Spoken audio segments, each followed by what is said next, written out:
Welcome to part two of this two-part real estate industry update with John Miller, attorney and founder of Rock Solid Law and Title. To this part, we're going to go into more of the estate planning part of his firm. So, John, why don't you talk a little bit about more like the estate planning services at your firm? Oh man, thank you so much. Well, we I really believe that the more we can do to keep nuclear families strong in our country, the stronger our country is. And estate planning really is a way of binding and protecting families, their future, legacies, and wealth, right? And of course, real property is wrapped into that. We always take into consideration the best way to own real property and the best way to tie that to the trust or estate so that it can seamlessly pass between generations. So our firm, last year, over 50% of our practice was on the trust and estate side. I love the practice because I love people. I get to meet families and I get to help them through some difficult situations and also uh, in benefiting the future generations of their families, which most people just really love taking care of their kids, grandkids. And, by proper estate planning, we can avoid a lot of the fusses that come after the matriarch or patriarch of a family dies. And if their wishes are set out, and especially if they're ironclad, there really isn't much for the heirs to fight over. So we do probably more revocable living trust packages than we do last will and testament, just because the clients that we are fortunate enough to serve typically have an asset base that really mandates that sort of planning. First and foremost, to avoid probate. We don't want our people to have to go to court. We'd rather things pass seamlessly from generation to generation. And of course, every package is going to include the last will and testament, revocable living trust, and then the documents that take care of people during their lives, powers of attorney, healthcare surrogate, of course, for your last illness, the living will or declaration to physician regarding life prolonging procedures, and the other little ancillary documents that go along with those that keep any of our clients from having to have a guardianship appointed by a court. That's kind of a nightmare situation. And we also make sure that guardians are properly appointed for those minor children. In that, since we're talking real estate and the big picture, we're going to want to figure out how to asset protect investment real estate. A revocable trust does not offer asset protection, but that trust can be the member of an LLC or the shareholder of a sub S corporation, or we can do separate land trusts to hold real property that will asset protect them for our clients. That was a good overview. I had like so many questions, and I was like, you answering like all of them in just one answer. Uh-oh. But we can go into a little bit more detail. Okay. But that's just estate planning. Estate planning is just it's complex. It's not a one size fits all for everyone. Everyone's situation is different. If you're going to estate planning and everyone's getting the same thing, that's not estate. Okay, it needs to be curated for you, your family, your situation. Um, and there's different levels to this, like you were mentioning. There's obviously wealth preservation, but there's also like control things, like you're talking about medical directives and things like that. It's like who's gonna have the control in a situation where I can't have the control anymore. Okay. Mhm. So I mean, in your opinion, like what stage of life should someone start considering estate? That's such a great question because rarely I will get a young newlywed couple childless, right? And they just are people that were grown up who were taught growing up that they need to have their affairs in order. And that's a box they're going to check by golly, right? So I do get those youngsters, which is fantastic. Typically, I will get people at three different phases in their lives. They've got a new baby. Oh gosh, what if we weren't here to take care of our child? How is that going to look? So we need a guardian. We also need somebody to be in charge of whatever we leave behind. And so for families with some assets, they may want to consider how that will be doled out, maybe what benchmarks are going to be reached, or maybe what ages are going to be reached. So they really build a safety net under that child. So when there's a newlywed, a newborn, we see people. That was yesterday. Had a couple come in. I believe the child was 13 months, and they're like, "Yep, we just thought it was time." Really, a lot of people get their first plan in place then, and then about the time the kids have gone off to college, they think we've been meaning to update this for a long, long time, and they'll come in and update it again. Typically, the financial position of the family is so different than it was long ago when they did their previous one, or none at all, as is more likely the case. Uh, that we'll do some fairly significant planning with them. Starting with that basic plan with the living trust, so that everybody is cared for.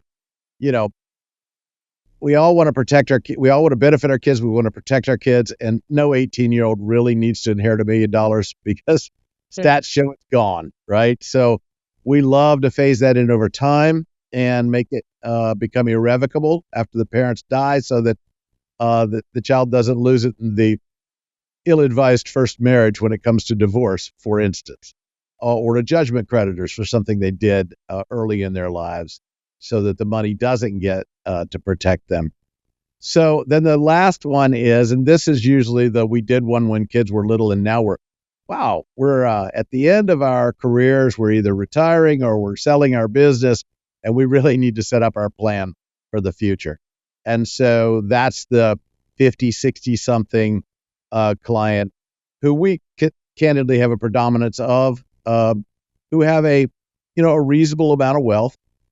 Right now, we're in that bubble, so that there's very few people who have federal estate tax issues for us to worry about. Of course, Florida has no estate tax, so we're not really planning for that. But there's lots of tax advantages that can be planned for as well for those folks whose estate is large enough that it would be helpful. I think that's important to recognize is that estate planning is more than just, oh, I'm meeting the inheritance tax level. All right. Like there's significant amount of estate planning that's still needed, even if you're under that level. But obviously if you're getting around that level, it's just even more complex and needed. And right now, with the whole tax law potentially reverting back to the old law in 2026, that just means basically the inheritance tax level is going to get cut in half. Okay. And if that happens, you're still off, pretty well off, but I mean, it gets cut in half. So right now, I think it's at what, 13 million, if I'm remembering right. So if Plus, you're, yeah. yeah, if you're married, so it's at 26 million. So expect that to be cut back in half after that. So that means if you're married, you could have had 26 million before you get hit the estate tax. Well, now it's 13 million. Now, having a net worth of 13 million is a lot of money, but there's a lot more people out there around the 10 to 15 million and net worth than there are with the 30 million plus. It's just, Yes. if you've gone through a whole life where you've had made really good money, done well, putting away assets in retirement, it's actually not as difficult as you think to have $10 million in net worth. So there's a lot of people out there who have that. And if they haven't got estate planning, then they need to. And like you were saying, the different stages of life, it's like when you first have responsibilities of other people under you, like kids, then when life situations change, like kids move out, things like that, those are big opportunities where you want to reassess your situation and see if estate planning is necessary, or even if you've had a path of estate planning, you need to have it be looked at again because there's a lot of changes that's happened in your life. Yep. Let me add one quick thing, if you don't mind, Daniel. There are a lot of attorneys out there that don't assist their clients with funding the estate or transferring title to their assets into the estate. And I'd like to caution all your listeners that if that's the case and you got a sheet of paper with instructions and didn't do it, that it's absolutely tantamount, the most important thing on your plate now, to get that done, because your successor trustee is only in charge of what's in the trust, and you have only subjected to your trust that which you transferred to it. So we I do a complete package of planning, and every package includes the funding, because I think that is so important. Why don't lawyers do it? because then the adult kids come back and they have to probate the estate, and probate is really expensive. The only people that make out are the lawyers, and that's not the kind of practice that I approve of or want to engage in. So anybody that doesn't have funding, we'd be glad to help out at this point, or go back to your lawyer and yell at I'm glad you brought it up because this is a big deal. I see it on my end a lot. They go through estate planning, they create trust, they do all this stuff, and then they move nothing into the trust. So what is the trust doing? It's just a legal entity with nothing in it at that point. You It's have like a suitcase taken on a trip without being packed. right. So you went, wasted all your time and money to create this whole estate plan, and it's worthless, all because you just want to transfer things into it. So Right. do please, like you were saying, use someone that either is going to transfer it for you, make sure it gets done, or at least, at the very least, make sure you're doing it yourself. But I think, like what John's saying here, work with an attorney that's willing to work with you to make sure that they see the full estate planning go all the way through. So, John, we've talked about, or at least a lot of people know, there's like trusts, there's like wills. Can you kind of give us like what's the difference between trusts and wills? Okay. So every last will and testament is going through probate. It's going in front of a judge. And in Florida, we call it a personal representative. Other states call it an executor. That person is going to be appointed to marshal or collect all the assets. All creditors get noticed. You have to fight any fraudulent claims or whatever like that. There's a time period that must pass for creditors to be able to make a claim. So things get drawn out. Never less than 6 months. My experience says it's often a year or more that families are involved in that probate process. Trust is going to avoid that completely. And a trust is also going to allow the grantor to write the rules for what happens and when to whatever they should leave behind. So, for instance, we call them lifestyle clauses. If your trustee believes that someone has an addiction issue, they can pay for rehab, but they don't have to transfer any money to them until they know that they can use it responsibly. Also, you could dole it out over time, phase it in. I had somebody recently that was all at age 55. I said, why? They said, we want them to have a work ethic, but we want to secure their retirement. I said, all right, that's what your family believes in. I'm okay with it. Should have grown to a lot by then.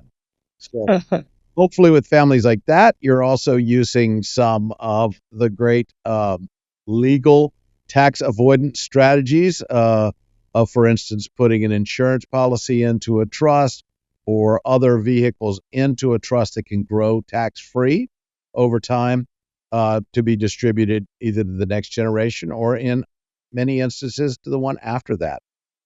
Dynastic trusts can see generations into the future. So Florida has the ability for a trust to go literally centuries. Kind of hard to think on that scale, but a true wealth for a family can be built well over time, and especially if you're putting it in things where it can grow tax-free before the ultimate distribution. The word trust is deceptive because there are hundreds of them, right? There's always a new trust that somebody's come up with that's going to be the greatest, the latest and greatest tax strategy. And some of them are really great. And we have to look at them. You really have to look at the situation of every family, every individual, and decide which vehicles, I'll call them, are the best way to carry those assets forward for them and their family. It's a big deal that trusts and wills, like I think it gets thrown around there, but they're actually very different. So if people are like, "Oh, I have a will, I'm good," like maybe, but the reality is wills are not going to avoid probate. All right, and probate comes with its issues no matter what. One, time takes a long time to go through probate, and then interpretation. Like it's got to go through a judge, it's got to go through the legal system. If there's an unhappy family member, I've seen probate go for years. John probably has terrible stories about probate, worse than I do, of just houses and real estate being locked up for many years and not being accessed because, there's some debate about what the will says. A trust completely avoids probate. So you make the decision, it avoids it, it goes right where you want it very quickly. And so that's the big difference here, especially if you start having a significant amount of wealth. You want to make sure that you have trust, not just a will, and you're moving things out of your estate into trusts so that you can avoid as much probate as possible. That way, your children and everyone that receives your beneficiaries that receive your inheritance can get it quickly to the right people without having to waste a lot of time and money of probate. You mentioned that you mentioned there's a lot of different kinds of trusts, so we can't go over everyone. But can you just go over a little bit like the common ones? Well, I was sort of referencing an islet a minute ago, and that's a trust into which you would put a life insurance policy to be able to grow over time. The thing about, and that is an irrevocable trust. The thing about irrevocable trusts is that they are asset protection devices. So you want to consider that to take certain assets and put them out of the reach of future potential creditors. Um, all irrevocable trusts accomplish that. Revocable trusts don't. Revocable trusts are the ones where you are your own trustee and you have complete control. That would be like the living or inter vivos trust that a family would create for themselves. So I know I've gotten to do some fun, fancy ones lately, but it's really not worth talking about those. But the dynastic trust, of course, is a trust that's for long-term familial planning. Let's see. You've got your CRUTs, and there's all sorts of acronyms for these trusts, most of which are outside of the revocable living trust, which is the basic building block trust, arranged to either take advantage of the tax code in a certain manner or to isolate assets in an asset protection manner from creditors. So I think that's probably broad enough brush for today. If somebody were to want more information, sorry for the ad on your time, Daniel, but if we do have a video series, I teach a monthly webinar at our website, rocksolidlaw.com/videos. You look up the subject you want to learn more about, it's on there. And revocable versus irrevocable trust, I've taught in the not too distant past. No, that's good to know. Like that kind of education is available, Yeah. and at the most common level, it's just like revocable, irrevocable trust, or you might hear living trust for revocable trust. For tax purposes, it just means, is this a reporting trust? It reports its own, files a trust return, or is this something that is considered disregarded and actually files under the individual? On the legal side, it's completely different. So just because it's one thing on the tax side does not mean that's completely a different legal entity, all this legal things that it's doing. When like on the tax side, we're like, oh yeah, you have a living trust, that's cool. We'll just file your normal individual tax return. It's not a Right. big deal, but it's still a significant part of estate planning because living trust then turns into a trust when you pass away. There's a lot of things that go on. It's all about that control issue. So Exactly. we're gonna wrap up here, but I just want to ask you one last quick question, John. Um, a lot of people make common mistakes because they try to handle estate planning like on their own or using like a cheap internet company. What are just some of the common mistakes so that our listeners and viewers are not doing So please don't. Um, that? First off, I've had people actually download forms from other countries that are not drafted under even United States laws, much less Florida laws. Um, if you don't sign them or execute them properly under your state, they may be ineffective entirely.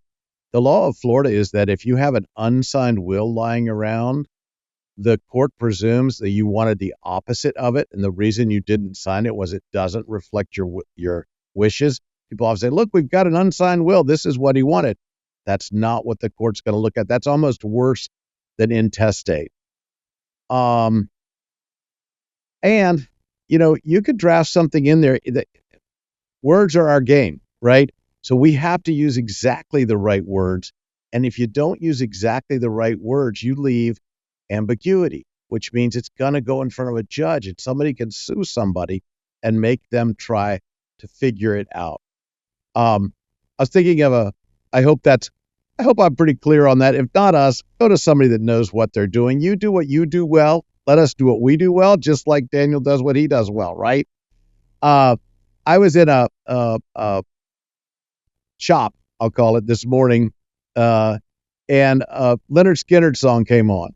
And I just giggled because one of my catchphrases lately is, we serve regular people and rock stars. And you're very kind to call me a rock star, but some of the people I get to serve really are rock stars. And one of the things I get to do is protect Ronnie Van Zant's songwriting royalties for his, let's see, we're now on great grandchildren Wow. in that family, through a properly established trust, which is really, as a musician myself, an exciting thing to get to do. So every time I hear one of their songs, and of course the other brother I work with was in 38 Special, so if I hear a song by either band, I think, isn't it neat the way my career has developed to allow me to protect that family in those assets? Because none of us wanted Ronnie to go down in that plane, but boy, what his life's work has carried on and on, and I think many people would say would carry on deep into the future,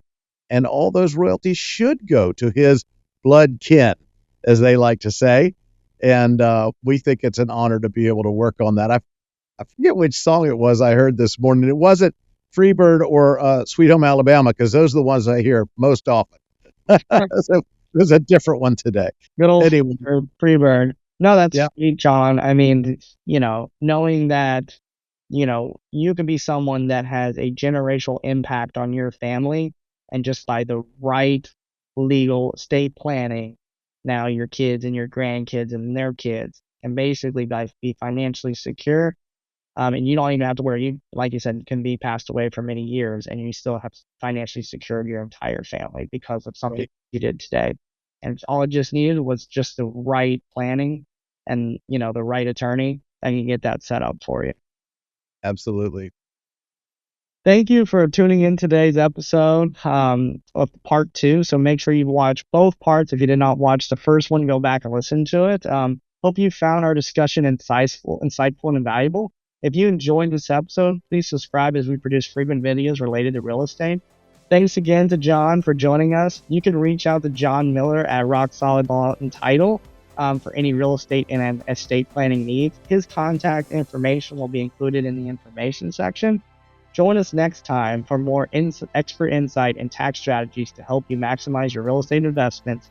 Till then, stay informed, stay proactive, and happy investing. To learn more about James Moore & Company's real estate accounting and business solutions, go to jmco.com. And don't forget to subscribe to our Real Estate Industry Update series to receive updates when new videos are released. If you'd like to be a guest, or if there's a topic you'd like to see covered on a future episode, contact us through our website or email us at info@jmco.com. You can also follow us on social media for more news as the landscape of real estate continues to rapidly evolve.